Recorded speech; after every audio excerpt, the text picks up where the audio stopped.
Hey everyone, Michelle here and welcome back to my channel and welcome to my March book haul. I did not think I would have as many books as I do for March. I've counted, I have 25. So it's a good thing I've cancelled some for April. You will find out why in my vlog this week. So onto the books. There is a mixture of genres this month, although it is evenly split between YA and adult. There is fantasies, there is thrillers, there is based off of a true crime but not based off of a true crime, if that makes inspired by, that is the word I'm looking for, an inspired by true crime book. There's also a classic, which for the price I paid, is pretty small. So because of the amount of books, I will stop blabbering and get on with showing you what I got. Book number 1 is Bullet Train by Kataro Isaka, and this is a translated book. So it is originally written in Japanese but was translated by Sam Melissa. I'll be honest, this was a cover look when I first saw it on Waterstones. Then I read the blurb and thought, you know what? Sounds a bit like me. Satoshi looks like an innocent teenage schoolboy, but he is really a viciously cunning psychopath. Kimura's young son is in a coma thanks to Satoshi, and he's tracked him onto the bullet train heading from Tokyo to Morioka. I think it's Morioka, I do apologise if it's not. To exact his revenge. But Kimura soon discovers that he and Satoshi are not the only dangerous passengers on board. Nanayo, the self-proclaimed unluckiest assassin in the world, and the deadly partnership of Tangerine and Lemon are also travelling to Morioka. A suitcase full of money leaves others to show their hands. Why are they all on the same train? And who will make it to the end of the line? This is a hugely popular book in Japan. I am looking to read more books that aren't based in the UK, so this sounds great and actually matches up with one of my reading prompts for later in the year. The next book is The Last House on Needless Street by Catriona Ward. This was a cover buy. I find this cover so intriguing. Some of you may have heard of the horror tale, I'll call it, of The Last House on the Left. Very famous film, very famous horror story type thing as well. So quietly, I like a little bit of horror. I don't like it in my life, I like watching certain films. So I have to say this title and the cover did intrigue me, and again, I read the blurb and thought, a little bit of me. You won't believe what's inside the last house on Needless Street. This is a story of a murderer, a stolen child, revenge. This is a story of Ted, who lives with his daughter Lauren and his cat Olivia, in an ordinary house at the end of an ordinary street. All these things are true, and yet some of them are lies. You think you know what's inside the last house on Needless Street. You think you've read this story before. In the dark forest at the end of Needless Street, something lies buried. But it's not what you think. I cannot wait until it gets to October time to read this. However, knowing my luck, one of my TBRs, it will come up on it. Yeah, I just can't wait to read this. Like I said, like the blurb says, you think you know what's going on, but do you really? I love a bit of twist on classic horror tropes, so I cannot wait to dive in. Next book on this list is Every Vow You Break by Peter Swanson. I got this because this was one of Kayla's, out from Books and Lala's, most anticipated books of the year. So I quite like what she reads most of the time, so I thought I'll give it a go. After a whirlwind fairy tale romance, Abigail Baskin marries freshly minted Silicon Valley millionaire Bruce Lamb. For their honeymoon, he whisks her away to Heart Pond Island, a friend's exclusive retreat off the Maine coast.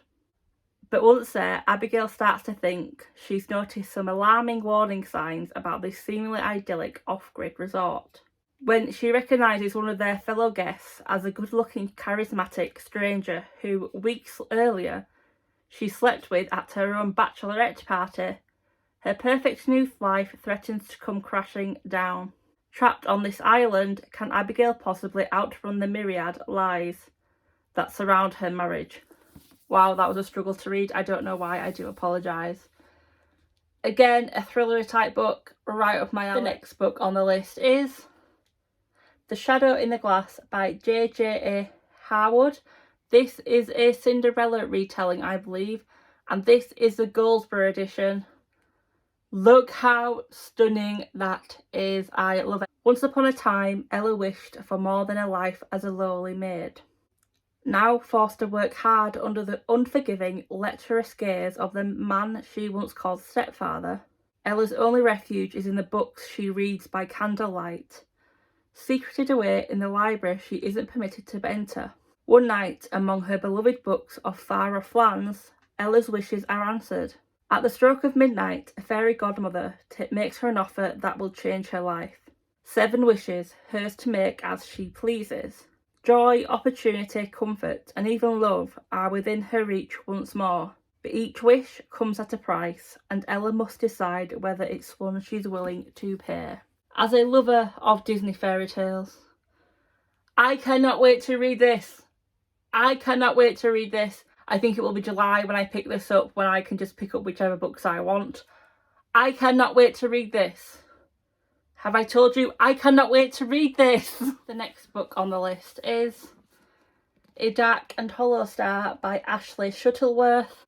This is a Lumacrates book for February. Why can I not remember that? Very pretty sprayed edges again. For centuries, the 8 courts of folk have lived among us, concealed by magic and bound by law to do no harm to humans. This arrangement has long kept peace in the courts, until a series of gruesome and ritualistic murders rocks the city of Toronto, and threatens to expose fairies to the human world. 4 queer teens, who each hold a key piece of the truth behind these murders, must form a tenuous alliance in their effort to track down the mysterious killer behind these crimes. If they fail, they risk the destruction of the fairy and human worlds alike. If that's not bad enough, there's a war brewing between the mortal and immortal realms, and one of these teens is destined to tip the scales. The only question is, which way? I hadn't heard much about this book when I got it in my Lumacrate, but I am looking forward to reading it. And the next book was purely a cover buy, and that is The Lamplighters by Emma Stonex. These sprayed edges match the cover. This is the Waterstones signed exclusive, and this is a book I was talking about, which is inspired by a true, I don't even think it's a crime, it's more of a mystery. It's interesting though. Cornwall, 1972. 3 keepers vanish from a remote lighthouse, miles from the shore. The entrance door is locked from the inside. The clocks have stopped. The principal keeper's weather log describes a mighty storm, but the skies have been clear. What's happened to those 3 men out on the tower? The heavy sea whispers their names. The tide shifts beneath the swell, drowning ghosts. Can their secrets ever be recovered from the waves? 20 years later, the women they left behind are still struggling to move on. Helen, Jenny and Michelle should have been united by the tragedy, but instead it drove them apart. When a writer arrives trying to solve the puzzle, he gives them a chance to tell their side of the story. But only in confronting their darkest fears can the truth begin to surface. Again, this is inspired by a true tale of 3 lighthouse keepers who went missing suddenly, I heard about this story from BuzzFeed Unsolved. Then I saw this cover, started reading it, and went, that's what Ryan and Shane were on about. So very intrigued and cannot wait to dive in. The last hardback I got this month is Exciting Times by Nice Dolan. I have read this book, so I don't need to read you the blurb. This is about a young woman who decides, instead of going to university, to go on a gap year and teach English in Hong Kong. And it's about her love life.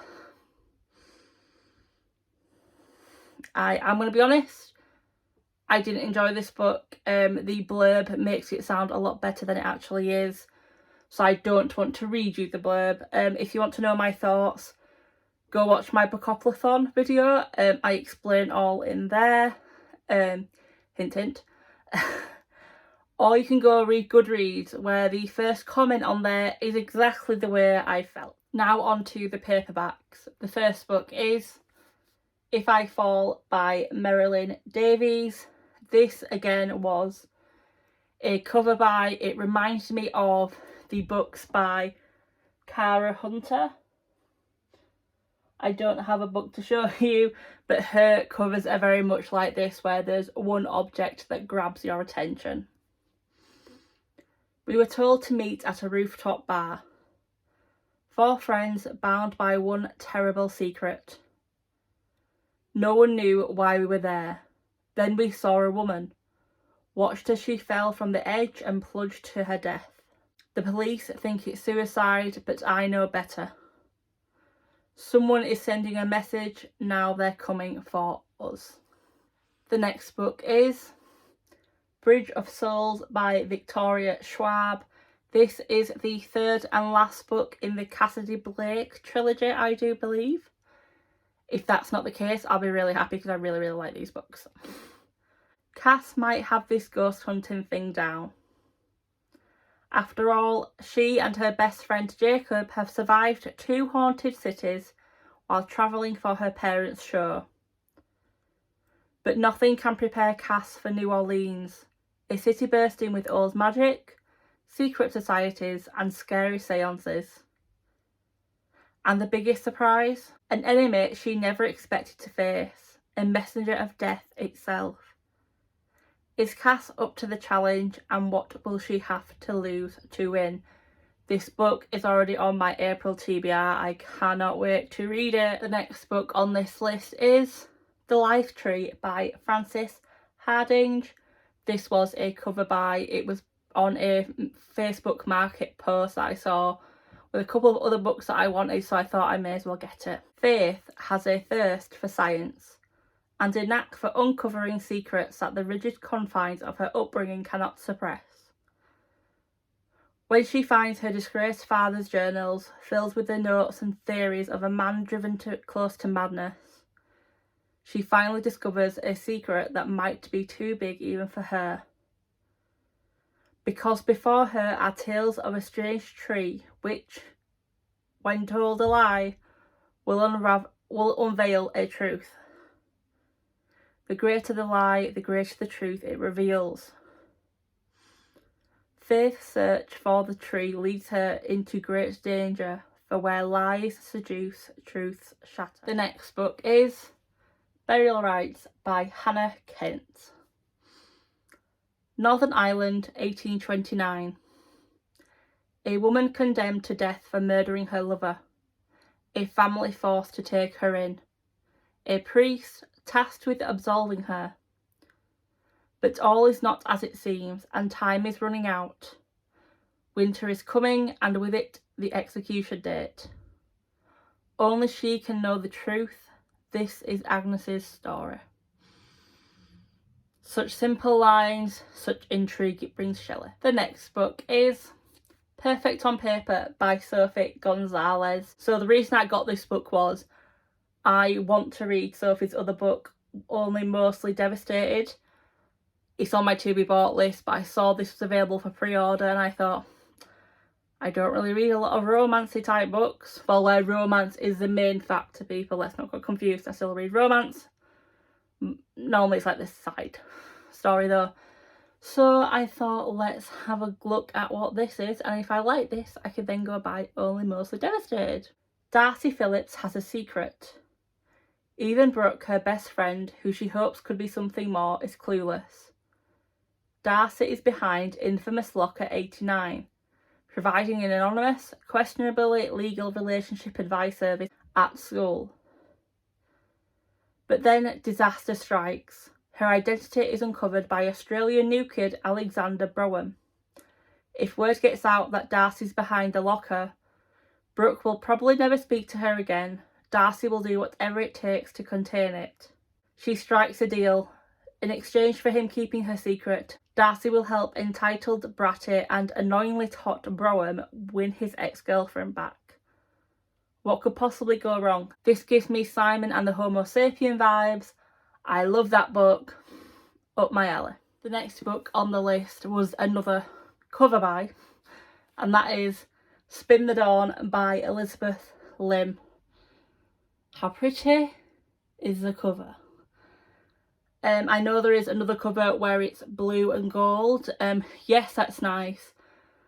But this kind of gives me a bit of like fairy tale-ish vibes, so had to buy it. On the fringes of the Great Spice Road, Maya Tamarin dreams of becoming the greatest tailor in the land. But as a girl, the best she can hope for is to marry well. Then a royal messenger summons her ailing father to court, and Maya seizes her chance. Disguised as a man, she travels to the summer palace in her father's place to compete for the emperor's favour and the coveted position of imperial tailor. If Maya's ruse is discovered, her life will be forfeit. But if she wins, she will achieve her greatest dream. Yet nothing could have prepared her for the challenge ahead, to sew 3 magic gowns for the emperor's bride-to-be. One from the laughter of the sun, one from the tears of the moon, and one from the blood of stars. Accompanied by the mysterious court enchanter, whose piercing eyes seem to see straight through her disguise, Maya's journey will take her to the far reaches of the kingdom, seeking the sun, the moon and the stars, and finding more than she ever could have imagined. It's given me a bit of a Mulan type vibe, with the daughter taking over for the father, but that's where the comparison ends, for me. So I know the sequel comes out in June, I do believe. Again, a stunning cover. Stunning. I would show you, but my iPad's on charge, so I can't. But I can't wait to dive into this book and see if the cover shows how great the story inside is. Now on to another book that was only bought just because it was a marketplace and it was cheap. And that is The Other Widow by Susan Crawford. 1 man, 2 women, 3 lies. The affair is over. Moments later, Jo's car skids off an icy road. Desperate to keep her life intact, Dory runs from the wreckage. But now someone is calling her from his phone. On her own in the wake of his death, Jo's wife Karen can't shake the feeling that someone is watching her. As the fates of these women become more tightly entwined, they're brought closer to a terrifying truth. Why, oh why do I think I already know what's going to happen in this book? I might be wrong. There may be a great twist in here that I don't see coming. Hopefully that is the case. Now onto a book that I'd completely forgotten I had pre-ordered until I received it. And that is Little Wishes by Michelle Adams. The synopsis for this book sounds adorable. It's never too late to chase a love you lost. It has been 50 years since Elizabeth fell in love with Tom in Cornwall, and just as many since she last saw him. But every year he delivers a small blue crocus to her doorstep in line with a promise he once made.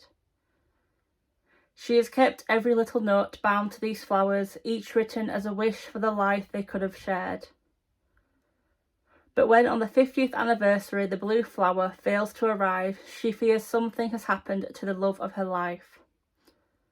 For the first time in almost half a century, she endeavours to find out what has happened to Tom, to find out whether the love they once shared can possibly be rekindled. Have Elizabeth and Tom got time for one last wish? So, I don't read a lot of straight romance books, as I keep saying, but I realise every time I read that synopsis, I know exactly why I have got this book. So I hope a little cute, pull up my heartstrings book. I hope. Now onto a book that is being hyped quite a lot, and that is The Unbroken by C.L. Clarke. Every empire demands revolution. Terrain is a soldier, stolen as a child and raised to kill and die for the empire. She owes loyalty only to her fellow conscripts. But now she is being sent back to her homeland to stop a rebellion, and the ties of blood may be stronger than she thought. Luca needs a turncoat, someone who can sway the rebels towards peace, while Luca focuses on what really matters, winning back her throne. Through assassinations and massacres in bedrooms and war rooms, Terrain and Luca will haggle over the price of a nation, but some things aren't for sale. I can feel the sapphic vibes. Give me all the sapphic, give me all the sapphic. And just before I show you my next book, you can see how tall my book haul already is. There is only 5 hardbacks you can't see. Well, no, 4 hardbacks you can't see. I went a bit wild. Anyway, the next book is Hot British Boyfriend by Christy Boyce. This was getting hyped when I pre-ordered it. Not getting hyped now I got it. After a horrifying public rejection by her crush, Ellie Nichols does what any girl would do. She flees the country. Of course. To be more precise, she joins her high school study abroad trip to England. While most of her classmates are there to take honour courses and pad their college applications, Ellie is on a quest to rebuild her reputation and self-confidence. And nothing is more of a confidence boost than getting a hot British boyfriend. Boyfriend. They're not all that hot. Jokes. When Ellie meets Will, a gorgeous, charming Brit, she vows to avoid making the same mistake she did with the last guy she liked, which is why she strikes up a bargain with Dev, an overachieving classmate who she's never clicked with, but who does seem to know a lot about the things Will is interested in. If he helps win her over her crush, then she'll help him win over his. But even as Ellie embarks on a whirlwind romance, she still needs to figure out if this is actually the answer to all her problems, and whether the perfect boyfriend is actually the perfect boy for her. I've read the synopsis, now I know. Why do I think I have bought another book where the whole story is told in the synopsis? Let's see.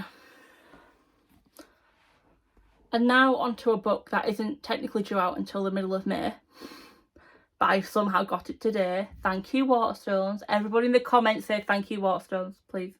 So give me more books earlier. And that is The Dinner Guest by B.P. Walter. A simple cover, a thriller book. 4 people walked into the dining room that night. One would never leave. Matthew, the perfect husband. Titus, the perfect son. Charlie, the perfect illusion. And Rachel, the perfect stranger. Charlie didn't want Rachel at the book club. Matthew wouldn't listen. Simple, intriguing. I bet you can all guess what I'm going to say. My jam. We're nearly there, I promise, because they're the last 4 books. I can't tell you about them because they're sequels. So the the 5th to last book maybe, is Mina and the Undead by Amy McCaw.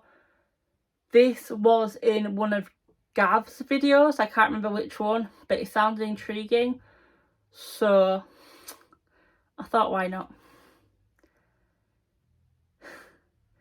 New Orleans Fangfest 1995. Mina's having a summer to die for. Mina arrives in New Orleans to visit her estranged sister Libby. She loves nothing more than a creepy horror movie and can't wait to explore the city's darkest secrets. Vampire tours, seedy bars, spooky cemeteries, disturbing local myths.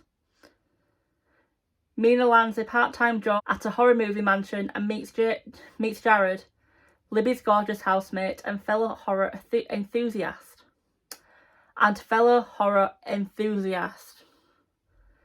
But the perfect summer bliss is broken when she stumbles upon the body of a girl with puncture marks on her neck, clutching a lock of hair that suspiciously resembles Libby's. Why am I getting tongue-tied? Someone is replicating New Orleans' most brutal supernatural killings. Mina must discover the truth and prove her sister's innocence before she becomes a victim of another myth. Give me the horror. Give me the horror thriller. Give me the horror thriller. And the last 4 books are Paper and Fire, Ash and Quill, Smoke and Iron, Sword and Pen by the late Rachel Caine. If you haven't heard, Rachel passed away earlier this year after a battle with cancer, so rest in peace, Rachel. She is a great author. I read her Morganville Vampires when I was a teenager. I then found the first book in this series, Incanborn, a few years ago, and once I started reading it I realised she can write adult well as YA. I believe these are adult, I'm not quite sure. Editing Michelle, enter note here. I'm going to keep a hand I'm going to keep a hand on the books because they're about to fall, but because these 4 are sequels I can't tell you what they're about, and I can't tell you what Incanborn's about because that's in my TBR for April, which will be the day after this one, or 2 days after. Go watch. Hello, coming at you in a different viewpoint. Yes, that's sweet. I forgot 2 books. The first is Angela's Ashes by Frank McCourt.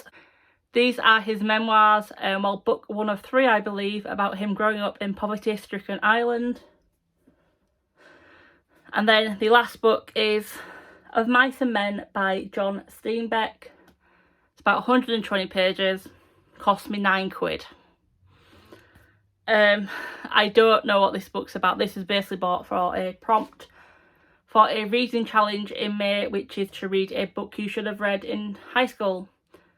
I read... What book did I read instead? Oh, I can't... there was 2 groups of books in my secondary school that people read. This wasn't in the one I was in, so I thought, it's the only book I can remember, may as well read it. Well, it's either this or Merchant of Venice, and no thank you. Streetwise George and his big childlike friend Lenny are drifters, searching for work in the fields and valleys of California. They have nothing except the clothes on their back and a hope that one day they'll find a place of their own and live the American dream. But dreams come at a price. Gentle giant Lenny doesn't know his own strength, and when they find work at a ranch he gets into trouble with the boss's daughter-in-law. Trouble so bad that even his protector George may not be able to save him. I'm pretty sure I remember my friends telling me what happens in this book, but it's 120 pages, I think, so yeah, 121, so hopefully it will be a quick read for me. There are all my books. There are all the books bought in March. Yes, I'm holding my hand up because it is still going to fall. Have you read any of these books? Did you like them? Have any of the books intrigued you? If they have, or you just want to tell me your thoughts, or books similar that you think I might like, comment down below. I always have room on my wish list. I will link I'll link my socials down below. I will link Gav and Kayla's YouTube channels down below. Yeah. So until next time, bye guys.